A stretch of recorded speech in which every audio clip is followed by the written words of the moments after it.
potentially dangerous weather situations. Specially built weather radios will be automatically activated to warn of the impending hazards.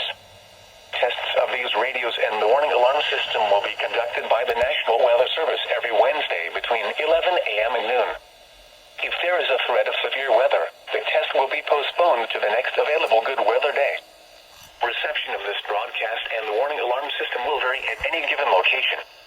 This variability, normally more noticeable at greater distances from the transmitter, will occur even though you are using a good quality receiver in perfect working order. To provide the most consistent warning service possible, the warning alarm will only be activated for warnings in selected watches affecting the listening area.